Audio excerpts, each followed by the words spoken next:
Hello and welcome to the Fishing Guide Podcast. I'm your host, Brad Wiegmann, and Greg's in the house. Yeah. Seems like he's always in the house. That's He might be right. living here. You're not living here, are you? Don't think so. No. Greg's in the house because besides being a crappie guide, he also does installs. And right now, installs, that's what you're seeing. It's on the internet. Everyone's got a YouTube channel or on Facebook or something, TikTok, and they're showing how to make sparks. Yeah.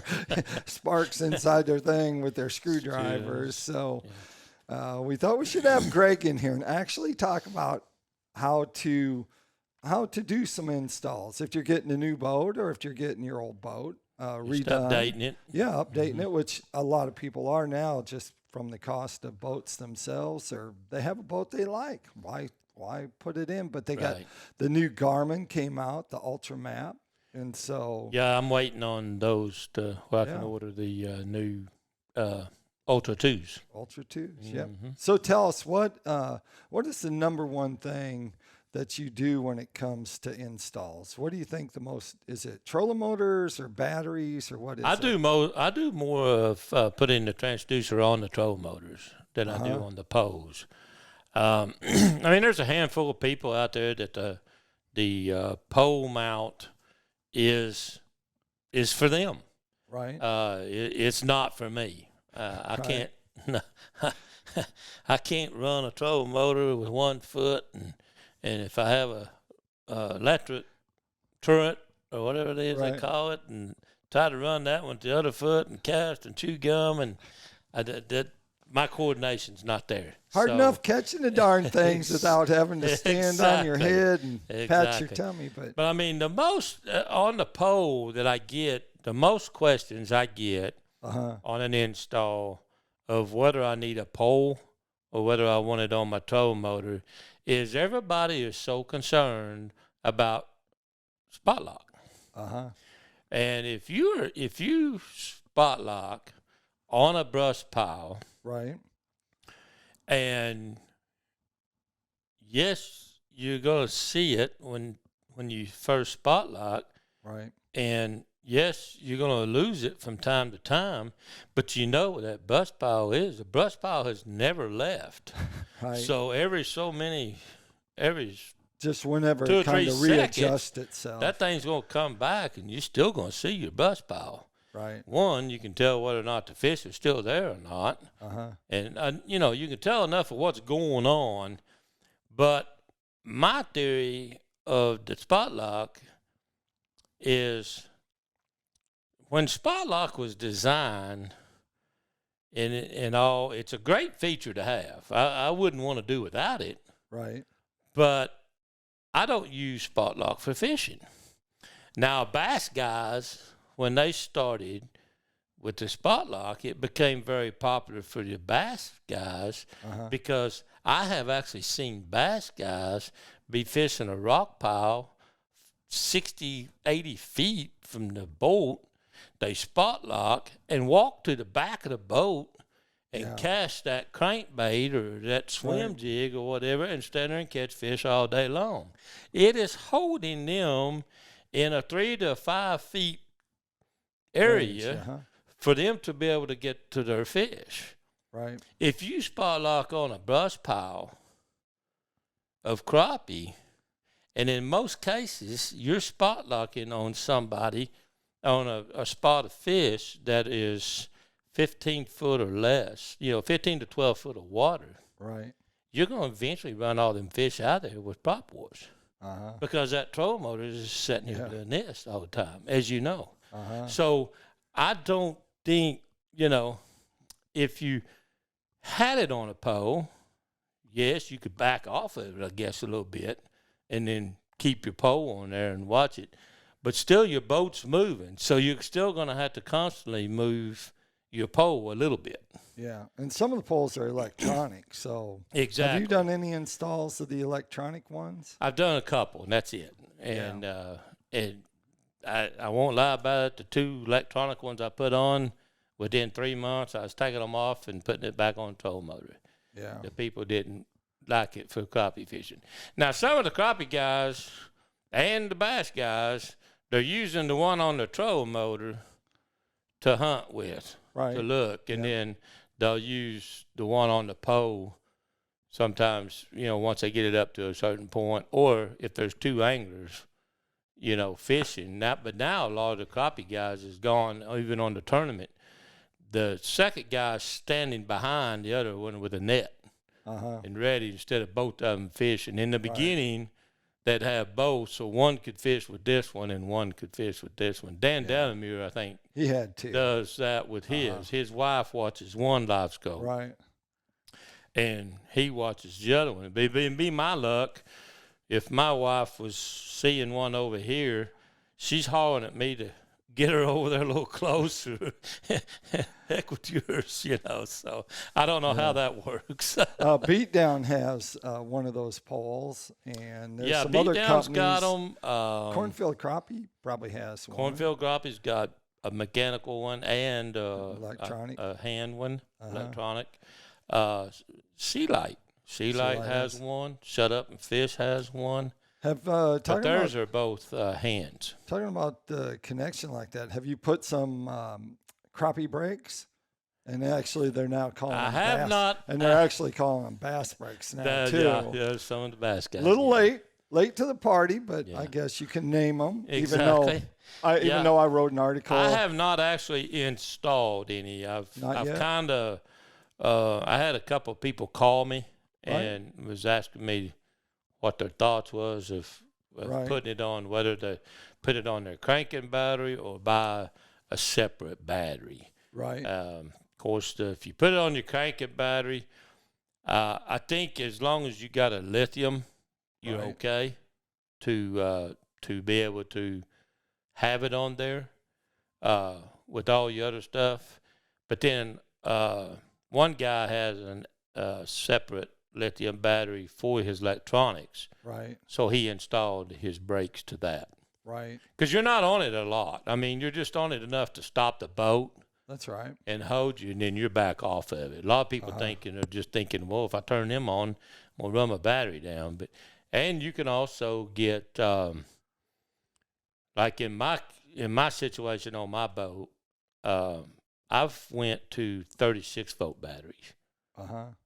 And I have two of them parallel together. So if I wanted to run my copy brakes off of there, I can get an inverter. Right. And put on the 36-volt, step it down to 12-volt to the power brakes. So like a lot of guys, we'll just jump into batteries, because batteries, you probably do a lot of changing of batteries and lithium batteries and probably seeing more questions. And more people get into the lithiums. And I personally think they're well worth their money. I've been running lithiums now for about 6 years. 5-6 years, and I just upgraded.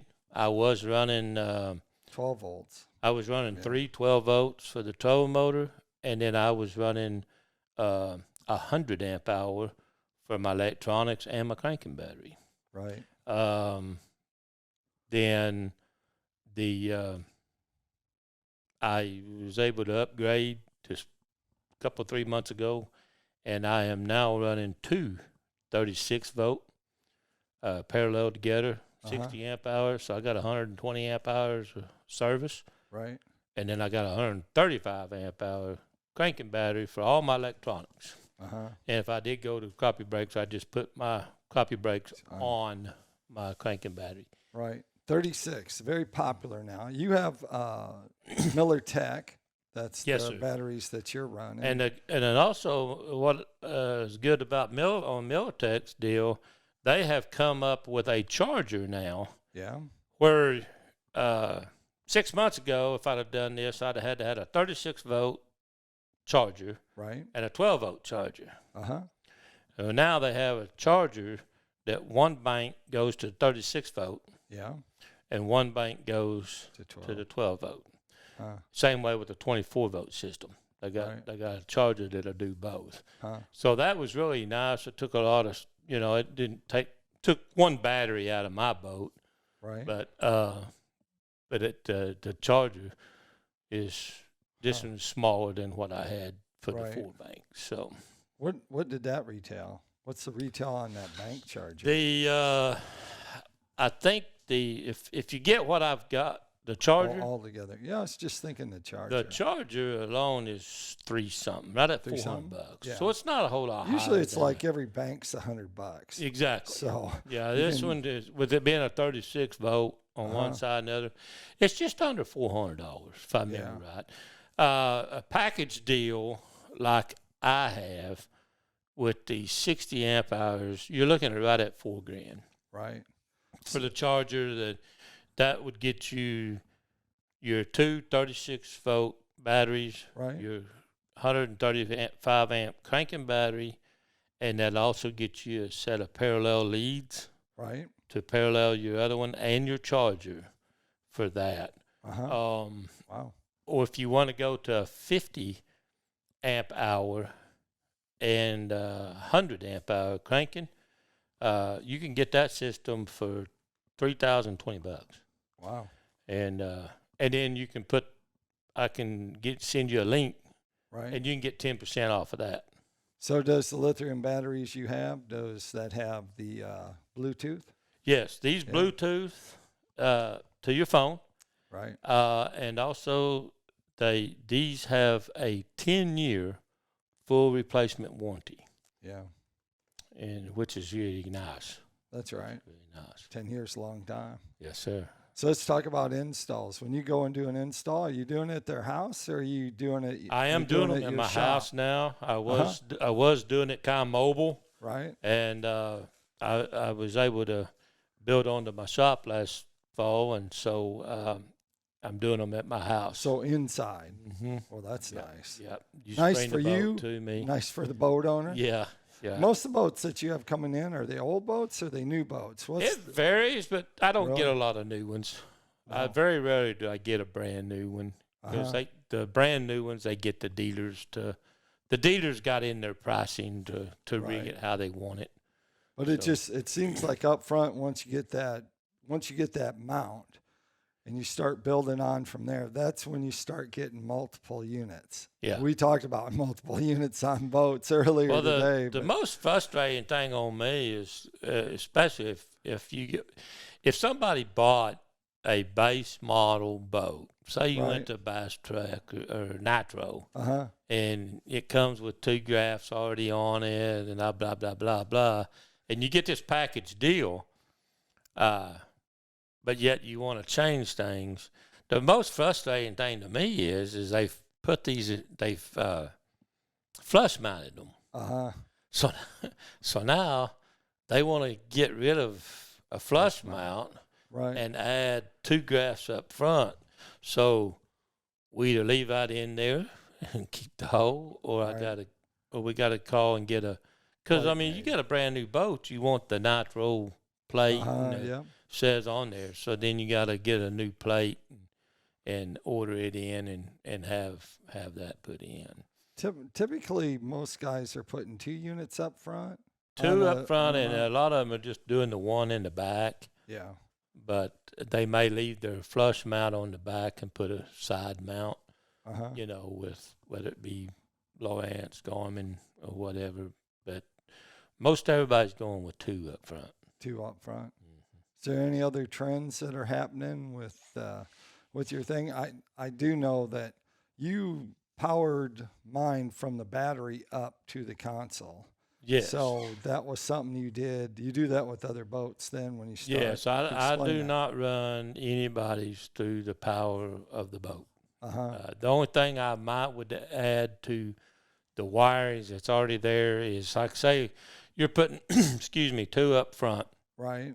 and 1 unit is just going to be basically you need power, because all you're doing is using mapping, because Right. a lot of times that's all they do. Uh-huh. And so I might power that one up through your wiring in your boat. Right. But otherwise, I bring a gauge wire to at least the inside of the front compartment there. Right. And then I go from there to the units. Right. That's what you did in my boat. Yes. You ran. I usually I usually go with to the battery, to a breaker, and then I get the breakers that can be turned on and off, Right. and then to the unit or a bus bar, Uh-huh. and then into the unit. Yeah. That way you'll have your live scope and at least one unit on that 8-gauge wire. Uh-huh. So if someone has issues with their electronics, it all comes down to what? Wiring? A lot of times or it's batteries? the wiring. And if it's Uh-huh. not the wiring, even a connector, Oh. it's the battery. Uh-huh. It's the battery. There's so many times people think they got the biggest and the baddest battery, and you open it up, and they got a Group 27, Right. for a cranking battery. Some of them even Group 24. Wow. And I mean, get the biggest thing there is, Group 31. Right. AGM, and it will carry you. But you're only looking, depending on how many hours you fish in a year, Right. but a couple of years, then you're going to be replacing that battery because it will not hit. There's a ton of people out there now that are going to lithiums for the electronics. Right. One, they're light, they're easy to Uh-huh. install. Two, they get a little bit better picture because the consistency of the power stays more Right. consistent. Like for an example, my units, I can turn them on and run them all day long and never see it go below 13 Uh-huh. volts. Where if you put it on a 12-volt AGM or a wet cell, I turn it on in the morning, I got 12.4, and by the end of the day, I'm down to 11. Right. Sometimes in the high and the 10s. Depends on, the quality of battery. Right. So they're doing a lot of that. Some of them are going to drill batteries. Yeah, I was going to ask you about those drill batteries. I put a lot of those on for a while, but the problem with that is these, like for an example, Milwaukee, Uh-huh. they were selling when I first started doing the Milwaukees, you could buy those for $150 a piece. Right. So you got $50 for 2 adapters, and then you got, $300 in batteries. Well, now those batteries are $250 to $275. Wow. And then you got the adapters and stuff. So now there is a couple of companies. Sea Light is one of them. They are having those batteries built by somebody. Right. And they're not actual Milwaukee brand, but they'll go into the Milwaukee holder. Uh-huh. And I think they are selling them for like $150, $175.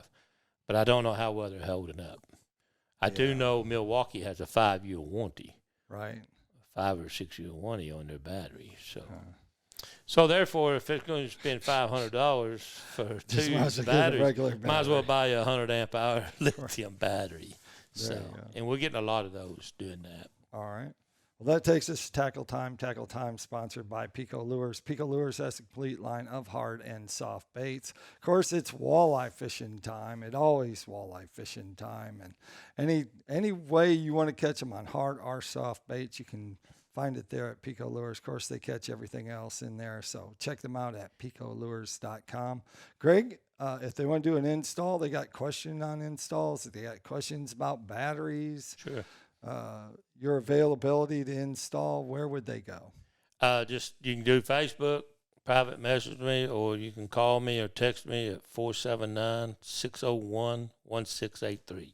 There you go. There you have it. Like I always like to end the show, make sure you keep your hook sharp, lures in the water.